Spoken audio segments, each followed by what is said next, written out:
राजौरी की नियंत्रण रेखा से सटे डूंगी ब्लॉक के केरी महरी मानेला गांव में रात के समय संदिग्ध परिस्थितियों में लगी आग लगने से 3 लोहारों की दुकानें जलकर राख हो गईं।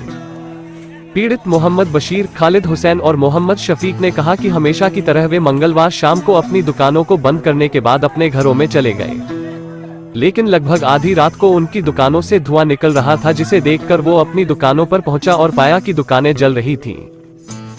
रात में फायर ब्रिगेड को भी सूचित किया गया और अपने स्तर पर आग बुझाने का प्रयास किया गया, लेकिन जब तक फायर ब्रिगेड मौके पर पहुंची तब तक दुकानें पूरी तरह से जलकर राख हो चुकी थीं।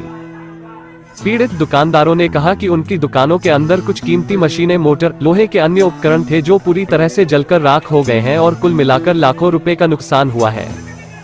उन्होंने जिला प्रशासन से उसे कुछ मदद देने की अपील की ताकि वो अपने परिवार का पालन पोषण कर सके। राजौरी से अमित शर्मा की रिपोर्ट।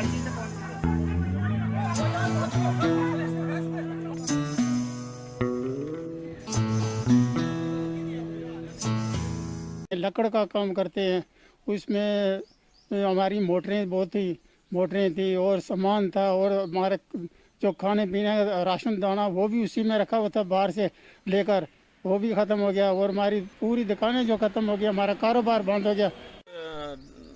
डूंगी ब्लॉक में हमारी ससालकोट पंचायत और केरी डूंगी पंचायत की दोनों की हद के बीच में ये एक दुकानें हैं, जो 3 दुकानें लोहार फैमिलीज़ की हैं।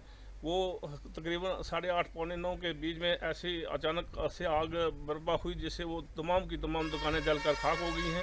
तो मैं एडमिनिस्ट्रेशन से, मीडिया के वसातत से ये रिक्वेस्ट करना चाहता हूँ कि इनको कुछ न कुछ रिलीफ दिया जाए, ताकि ये अपना रोजगार भी चला सकें। और हमारे लोग जो हैं गाँव के बहुत सारे तकरीबन 50-60 गाँव जो हैं इन्हीं दुकानों पर रखते थे।